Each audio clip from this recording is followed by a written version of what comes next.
Bine v-am găsit, dragii mei din Zodia Rac, oriunde v-ați afla. Bine ați venit tuturor pe canalul meu, Tarot Flor de Loto, numele meu este Nina, pentru cei care nu mă cunosc și ca de obicei mă bucur să vă am alături la fiecare lectură. Azi voi face lectura generală pentru luna aprilie, așa că toți cei care aveți soare, lună, Venus sau ascendentul în Zodia Rac, atunci această lectură este de asemenea și pentru voi. Desigur, dragii mei, nu uitați un aspect important de care vă aduc aminte de fiecare dată, și anume faptul că voi sunteți cei care vă construiți viitorul.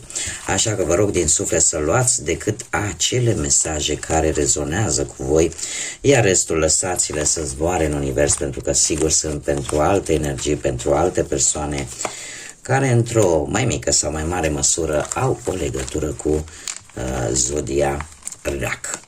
Și desigur, cum deja cei care mă urmăriți de ceva vreme și v-ați obișnuit, la lecturile lunare scoatem câte o carte pentru fiecare săptămână a lunii, în cazul nostru a lunii aprilie, din acest oracol minunat al frunzelor de ceai. Și haideți să vedem, prima săptămână avem lacrimi.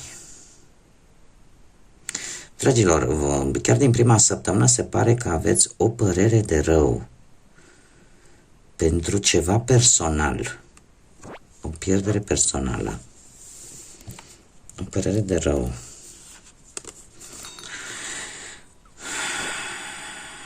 Dar trebuie să vă spun, în a doua săptămână, chiar dacă lucrurile se vor mișca foarte încet, totuși veți reuși să treceți peste o anumită situație.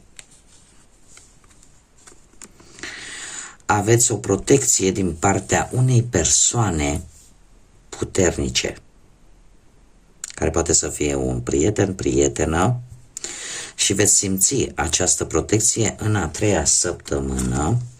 Și probabil că este cineva care, dacă este o energie masculină, probabil că are un soi de cioc, de barbă, așa, sprâncenele arcuite, posibil să aibă părul predominant brunet, dar și cu șuvițe albe. Dacă nu, este un personaj brunetă, în mod normal ar trebui să fie un bărbat, dar cum este lectura generală trebuie adaptat și atunci poate să fie și o femeie, o energie feminină, dar cumva cu o alură un pic atletică, un pic masculină, aș spune, și are o complexitate a tenului, a părului de culoare închisă, da? O culoare închisă. Poate să fie vorba de o relație sau pur și simplu o interacțiune cu această persoană și care probabil că este importantă pentru voi în a patra săptămână din aprilie. Haideți să vedem ce ne spune tarotul, ce vine pentru dragii mei din Rac în următoarea lună a lui aprilie pe plan profesional, financiar și sentimental. Haideți să vedem.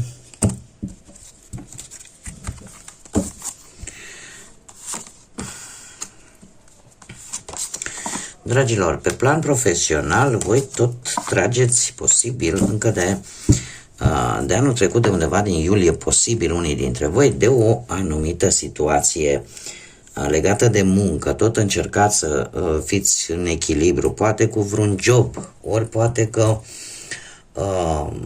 ați prins o muncă stabilă și colaborarea cumva este destul de bună. E posibil să fi încheiat poate un contract, o înțelegere care o să vă aducă așa o stare de stabilitate. În prezent avem lumea care îmi spune că într-o marți, după amiază, de-a lungul lunii lui aprilie, veți avea o reușită în ceea ce privește situația voastră profesională.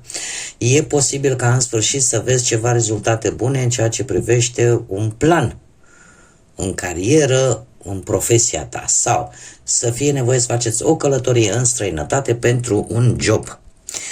De asemenea, în aprilie avem și o alegere de făcut. O alegere de făcut, de ce? Pentru că vine și o ofertă. O ofertă care va cere o muncă foarte dură și folosirea tuturor abilităților de care voi dispuneți. Unde voi va trebui chiar să fiți atenți foarte mult la detalii, să fiți foarte concentrați și chiar dacă sunt șanse mari să aveți mai multe responsabilități decât până în prezent, dar se pare că le vei putea duce așa la bun sfârșit. E posibil ca acest post să-ți pună la probă abilitățile. Da? Este un post foarte exigent. Acum, ca și data, avem data de 7, de 23, de 9, 19, 16. Date care să fie importante pentru voi pe plan profesional. Haideți să vedem cu banii cum stați, dragilor. Ceva s-a împlinit pe plan material cu ceva timp în urmă, care v-a adus o stare de bucurie. Nu știu ce s-a putut întâmpla aici. Ați avut un motiv de bucurie ceea ce privește bănuții. În prezent avem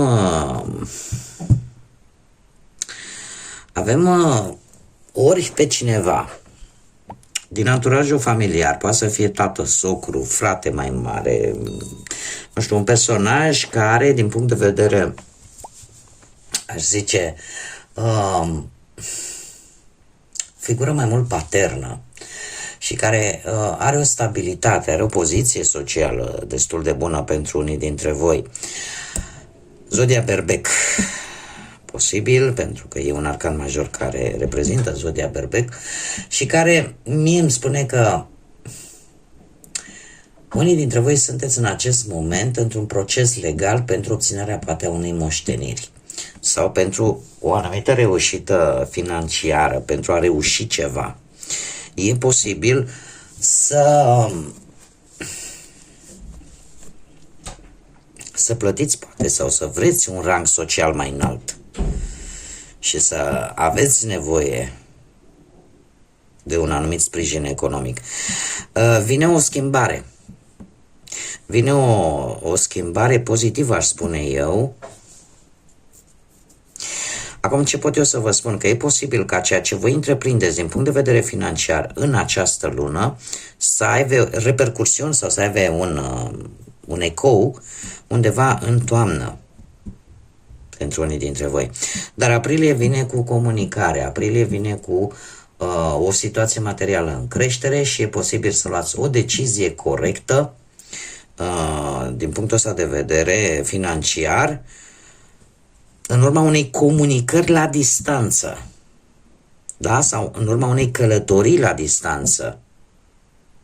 Dar mie mi-apare o schimbare pozitivă. Ca și zile probabil importante pentru voi, avem, se repetă data de 4 și eu aș spune data de 3. Bun. Sau poate să însemne altceva aceste cifre, dacă nu sunt date. Haideți să vedem pe plan sentimental cei care sunteți într-o relație. Dragilor, cei care sunteți într-o relație se pare că aveți așa, v-ați folosit abilitățile psihice, intuitive, pentru că unii dintre voi e posibil să nu fiți chiar de multă vreme împreună în relație. Faptul că avem un cavaler de cupe și mai avem și un paj de cupe și cu magicianul, trebuie să vă spun că mie îmi sună că probabil că unii dintre voi aveți ca și pereche cineva tot dintr-o zodie de apă, la fel ca și voi. Rac, pești sau scorpion. Dar haideți să o luăm cu începutul.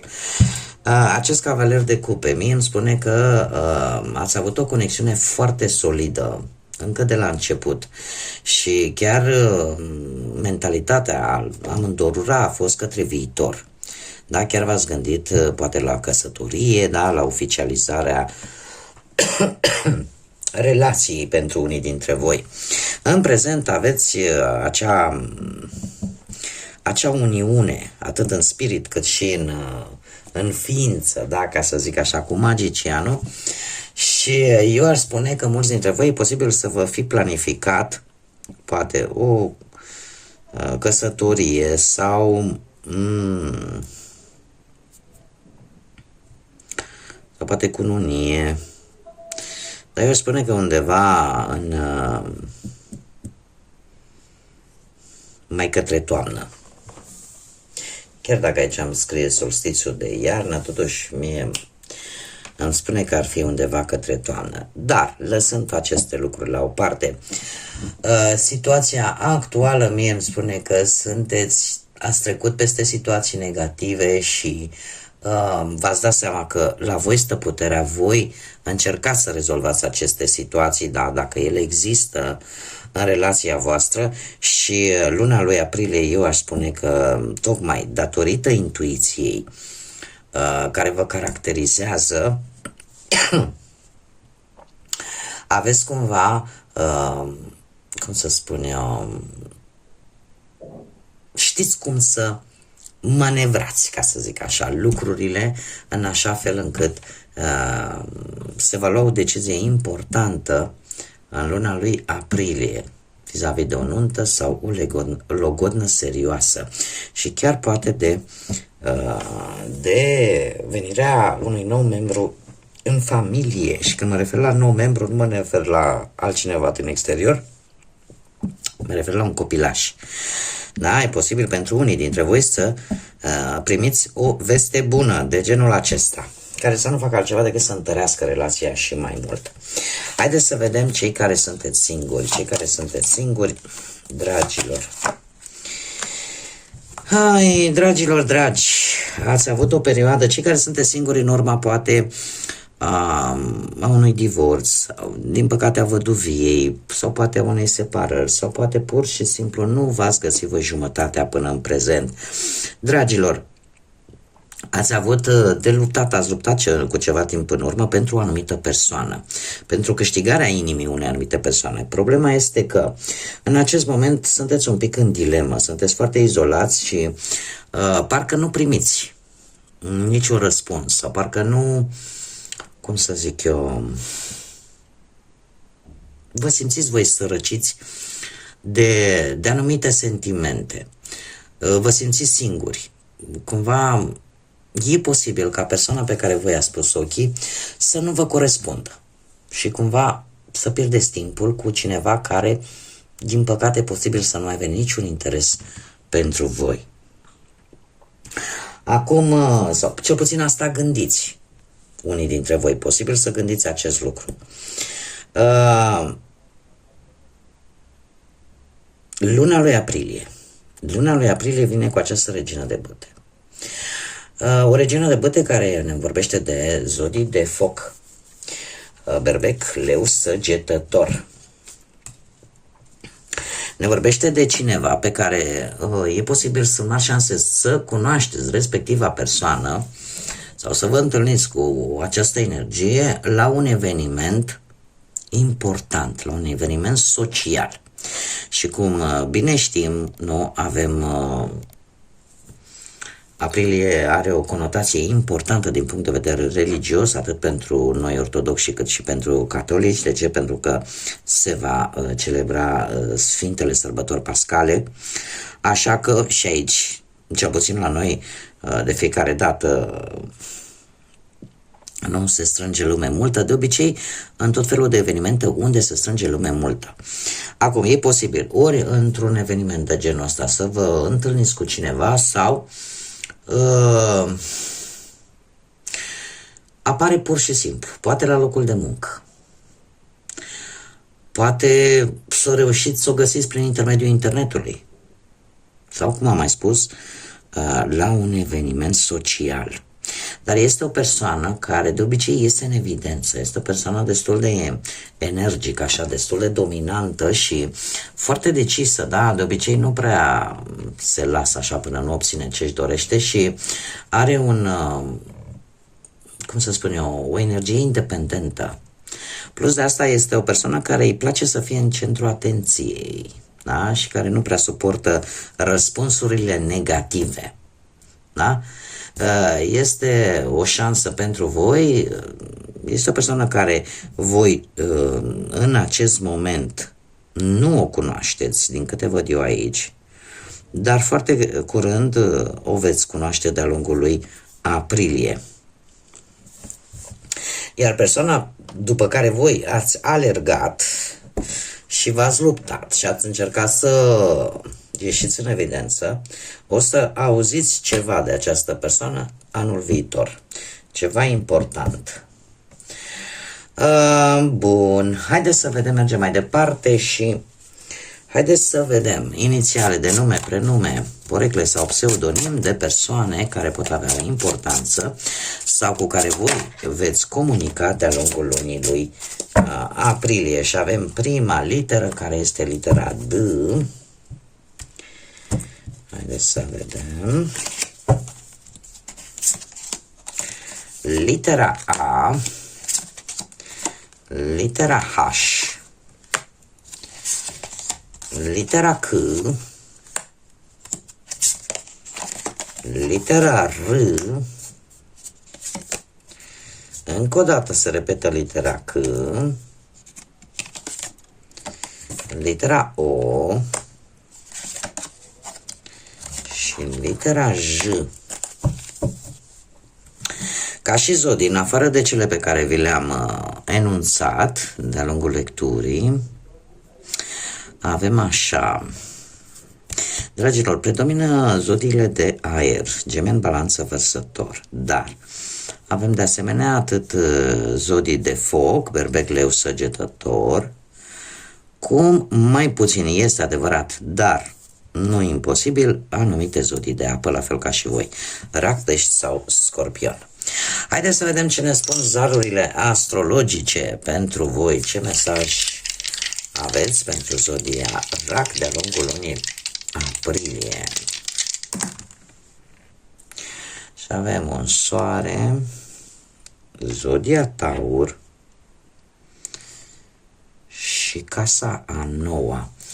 Dragilor, se pare că veți reuși să găsiți niște răspunsuri. Casa noua ne vorbește de curiozitățile voastre, de un eveniment religios sau poate academic, de călătoriile lungi, da? Sau care vi le pregătiți poate pentru vacanță, sau ne mai poate vorbi de schimbarea de credințe pentru unii dintre voi, dar în general indiferent de ce vorbim și ce ține de casa nouă, aveți un soare.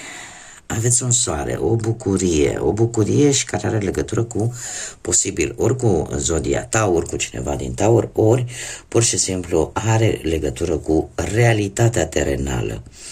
O anumită plăcere, o anumită liniște. E posibil să unii dintre voi să progresați, da? În ceva relaționat cu, cum am mai spus, cu o călătorie lungă, cu ceva planuri vis-a-vis de vacanță, cu o anumită curiozitate, sau veți găsi acele răspunsuri care pe voi vă vor ajuta.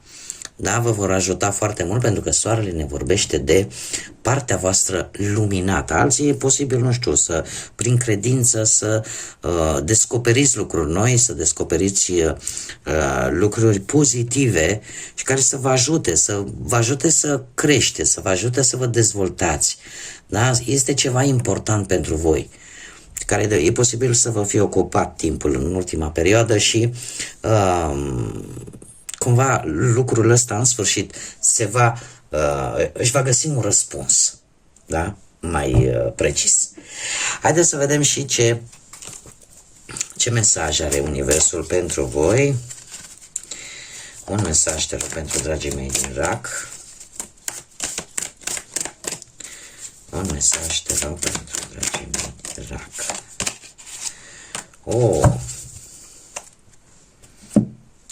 Într-o zi, când te aștepți mai puțin, te vei lovi de cineva care va fi atât de gentil cu inima ta, iar tu vei fi atât de bucuros, bucuroasă,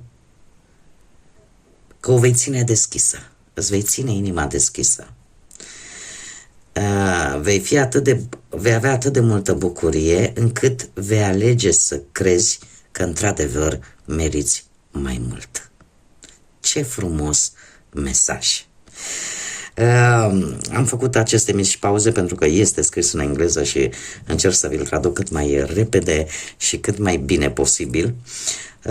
Dar așa pe scurt se pare că într-o zi când vă așteptați mai puțin vă veți lovi de cineva care într-adevăr să vă merite și să vă dați seama că, uite, domne, într-adevăr, eu chiar merit mai mult. Și să aveți, cum să spun eu, înainte de a avea așteptări vis-a-vis de alții, probabil că ar trebui în primul rând să aveți așteptări de la voi. Voi să vă apreciați pe voi și să vă spuneți, chiar merit mai mult și mai bine. Da? Atâta timp cât aveți sufletul curat, cât păstrați o anumită credință în valorile voastre, în principiile voastre sănătoase despre viață și despre cum ar trebui să fie ea și asta nu are cum decât să vă aducă energie pozitivă. Așa că nu vă pierdeți speranța. Așa mesaj, așa de frumos, mai rar. Așa că veți fi bucuroși, dragilor. Bun, dragii mei din RAC, cam atât am avut pentru voi. Eu vă mulțumesc oricum ca de fiecare dată pentru prezența voastră. Mulțumesc pentru like-uri, comentarii și distribuiri, sunteți minunați ca de obicei, iar până data viitoare când ne vom reîntâlni, vreau să vă urez multă lumină în suflete, în gânduri, în viața voastră, cu ocazia sărbătorilor pascale, cu ocazia multor evenimente de care, uite că era cât pace să uit, avem pe 7 aprilie, mai începe Mercur să iasă din retrogradare, da, să se pună pe direcția bună, așa că se termină lipsa de comunicare, se termină blocajele încet. O să simțim această schimbare mai sigur undeva pe 10 aprilie și avem pe 13 aprilie prima lună plină supranumită și luna oului. Nu o pierdeți, puneți-vă dorințe, aprindeți o lumânare și cereți Universului lucruri care știți că au nevoie de o gestație, au nevoie de o anumită perioadă de timp. Da, tocmai asta simbolizează luna oului, așa cum îi se spune în emisfera nordică, în emisfera sudică îi se spune și luna roz, dar noi suntem pe partea asta, jumătatea de nord a planetei, așa că e un moment tare bun să cereți divinității Universului ca lucrurile bune să vină în viața voastră. Așa că, dragii mei, până data viitoare când ne vom reîntâlni la o nouă lectură, eu vă doresc tot binele din lume, multă energie pozitivă și, desigur, să fiți iubiți.